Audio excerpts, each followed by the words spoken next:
The hangout has officially begun, and we are in Chicago for the coldest summer in the history of probably the entire planet. It is like, 68 degrees here so far today. It has been cold and clammy and fascinating. It really is an amazing year. We seem to be headed toward a somewhat Seattle-like situation, but unfortunately, our winters plunge far below anything that the people of Seattle have ever experienced. It's true. I think to a certain extent this happened last year where in the Midwest we had cooler than normal temperatures over the summer, but the rest of the country was like a lot hotter than normal. And I've heard that, like I know out west they're getting crazy high temps, like 112 degrees or something. And here we are, I've got my fleece on in July. It's kind of strange. Yeah, it definitely has been a precedent for those of us who are used to the sweaty heat of the Midwest this time of year. So anyway, Barrett, as I often mention, I have my foundation or my early grounding from back in the 1970s and 80s. My interest in spirituality and metaphysics was kind of vectored through Christian Science. And one of the tenets of Christian Science was that Mary Baker Eddy said you have to demonstrate. And by that, she meant that there would be tangible evidence of your progress with your understanding, with your comprehension of the basically all the essential lessons that we find in A Course in Miracles. And so within that, we have, a change of conditions that we step into as we begin to progress within the Course. Because really a miracle in truth is a change of mind.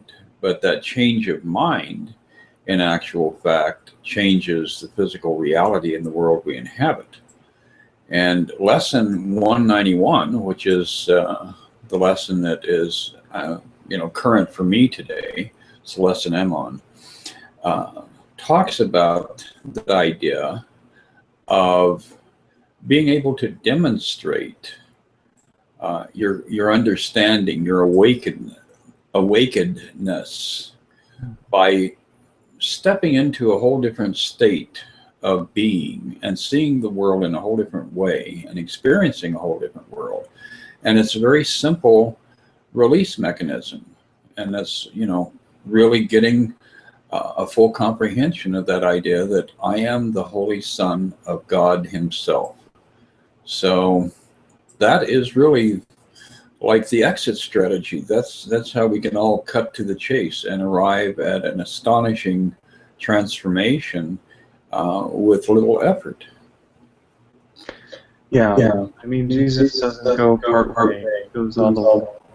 So I think it's all about us really being true to ourselves, and the ideas that we have about ourselves are not necessarily true.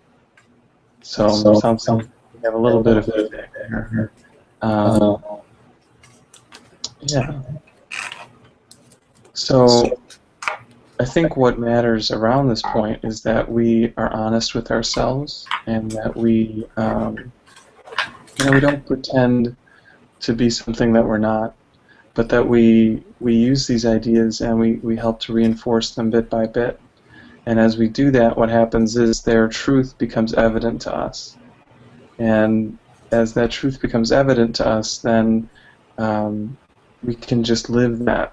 And, I think in the beginning these ideas are kind of just mental concepts, like, I am the Holy Son of God. But at a certain point we actually start to inhabit them, and the words themselves just point to a deeper truth that we live in our lives. And I think that's really the goal of our persistence with this work, is that we need to stick with it so that we can actually kind of inhabit these words that have such depth and beauty.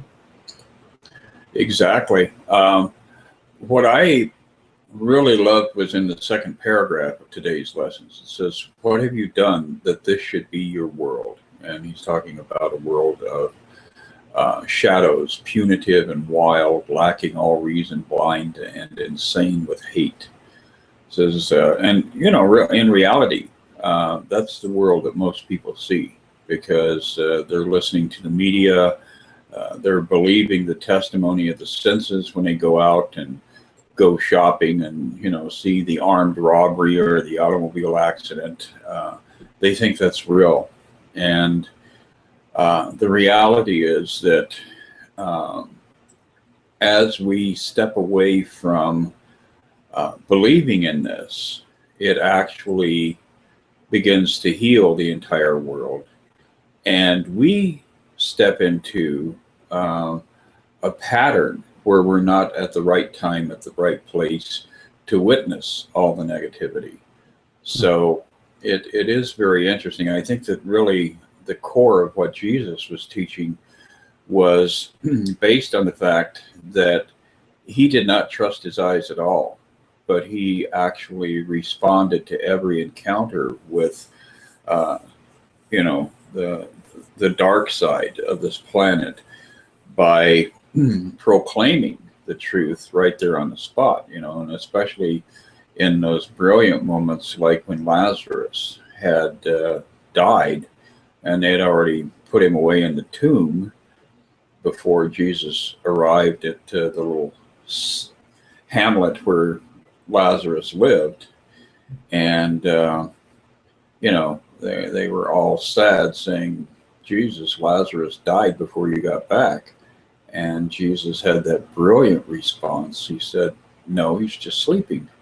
And they went to the tomb, and of course Lazarus was staggering around like the mummy because he was wrapped up in his burial garb.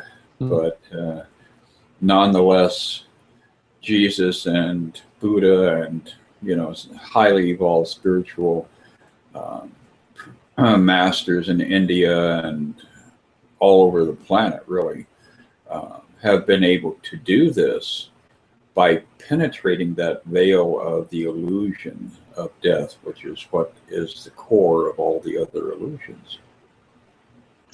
Yeah. In the end, death is very woven deeply into the ego thought system. You know, but the Course teaches us that death is not actually real. And that is kind of a big one, because, like you said, our senses really proclaim that death is real. We see lives here in this world that began, we see them then end, whether those lives are those of our loved ones or animals or even just the plants that we eat or the you know, the food that we eat. It really demonstrates that death is real, you know, that somehow something else has to end for us to keep on going. So our senses do testify to that idea of death, but there is a deeper unity, there is a deeper truth behind all of these apparent goings on. And I think that's really what Jesus was pointing to with his experience with Lazarus is, you know, what our senses are showing us is not the whole picture. And by knowing that that was not really happening, he was able to kind of access that truth within the part of mind that seemed to be Lazarus and help it to know that death was not really as much of an ending as it seemed. Not that Lazarus then went on to live forever. You know, he did, you know, die again, really. And, you know, the goal shouldn't be for us to kind of live, you know, to an infinite age. The goal should be for us to really awaken from this dream and to know that we can be at peace even in the most dire of circumstances. So it's not necessarily an easy goal, but it is something that I think is worthy of all of us to have as our goal.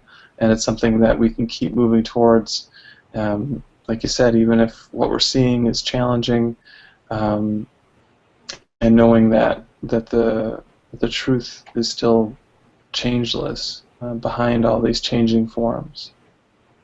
Exactly. And actually, I think perhaps Lazarus, because of the encounter with Jesus, um, was able to arrive at that level of awakened awareness, so that instead of actually dying, he simply stepped out of the body. And I think there is a distinction between death and the release of the body. I think a lot of people say, there's two things that we all have to do here. We have to die and pay taxes. Well, I would narrow it down to pay taxes. And ultimately, if you're not paying taxes, the IRS will eventually catch up with you.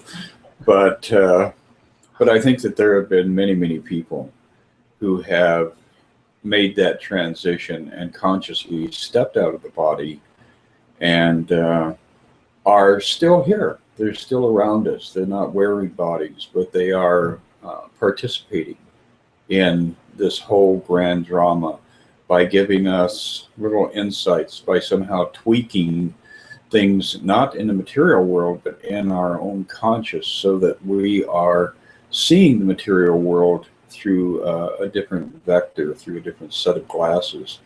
So it is exciting and dynamic, the stuff that we're working with in A Course in Miracles. I mean, I don't really know of any other avenue that you can take to actually arrive at a point of the whole conscious stepping out of one journey into the truth of the eternal journey. I mean, Buddhism gives us a lot of good thoughts, but the reality is that the Buddhists do have a certain element of finality, even in their teaching. So I think that the Course, once again, when you really start to examine it, it transcends things so magnificently and so astonishingly. And the truth is, it's so easy. The core of all of the teachings of the Course is very, very simple. But we have such resistance to the simple truth that we suffer and suffer and suffer for decades before, and probably for multiple lifetimes before we finally can step away from our believing what we're seeing. Yeah, it's true. And I think of that sometimes as sort of like the stickiness of the ego. We're very drawn to it. And in the Obstacles to Peace section in chapter 19, Jesus does talk about that. He talks about the attraction of guilt, the attraction of death. Now, when we think about guilt and death, we don't think, oh yeah, I want those things. But Jesus is helping us to see that on a deeper level, we do. That we're not the victims of anything outside of us, that this is just an addiction to a twisted mental system, and that we can break that addiction, just like we can break any other addiction. It just is that we sort of have our hooks into it pretty good. So it takes a lot of practice, and we're going to relapse, and we're going to go back to the rehab center again, and eventually we're going to break free from it completely. And exactly. That's really our goal. Well, and in lesson 191, he goes on to say, deny your own identity, which is that you are the Son of God, and you will not escape the madness which induced this weird, unnatural, and ghostly thought that mocks creation and that laughs at God. Deny your own identity, and you assailed the universe alone, without a friend, a tiny particle of dust against the legions of your enemies. Deny your own identity, and look on evil, sin, and death, and watch despair snap from your fingers every scrap of hope, leaving you nothing but the wish to die. So, that goes right back into that whole thing that you manifest all these toys that you really, really, really want, and they fall apart, or they get taken away by the IRS, or by, burglars, armed burglars at gunpoint or whatever, or they just rust and stop working. And after you go through that over and over and over again, you begin to lose any sense of hope, any sense of expectation for anything good in life. And ultimately, that state of despair causes you to say, well, screw it all, I'll just die. Yeah. And that sort of hopelessness is, it's inherent in all of us when we really look at what's going on around us. But that's why I think of the Course as good news, that the literal translation of gospel is good news. And I think that the Course is that, because it helps us to see that our hope doesn't lie in these ephemeral things. It doesn't lie in these things that shift and change. It actually lies in something that is worthy of our trust, and that is our eternal nature as one with God, our eternal nature as endless love.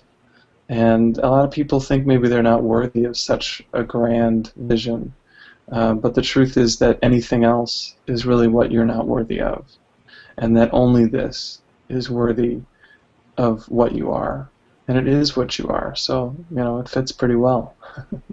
That's true. And going further with today's lesson, for me anyway, it goes on to say, one holy thought like this and you are free. And that thought is, you are the Holy Son of God himself. And with this holy thought, you learn as well that you have freed the world. So look at how that flips around. When you are no longer out there acting as a megaphone, testifying to how hideous this world is, as soon as you start to make that transition, you discover that you have no need to use it cruelly and then perceive this savage need in it. You set it free of your imprisonment. You will not see a devastating image of yourself walking in the world in terror, with the world twisting in agony because your fears have laid the mark of death upon its heart. So, that's the beauty of working with the Course, is that you don't have to put any effort into helping others, because as soon as you are making that proclamation, you are beginning to see the truth, the foundation truth in every encounter you have. And you're recognizing that you are having, an exchange with God's creation, God's holy creation. And so all the darkness is not only starting to float away from your life, but you're also able to remove that veil from the entire content of human experience. Yeah, a worthy goal, for sure. So anyway, well, we're kind of winding down here, but I think that, the simplicity of the Course, I think, is really what is very relevant in our message today, is that this is not hard work, people. The only hard work is your stubbornness in holding on to a world that is dissolving in your fingers anyway. Well said. Well said. Yeah, this has been a really good talk today, Chris. Well, I will see you in another week, and I'll be more prompt. I promise you that next time. That's all in divine timing. Perfect. All right. I love you, brother. Love you too. You take care. Bye.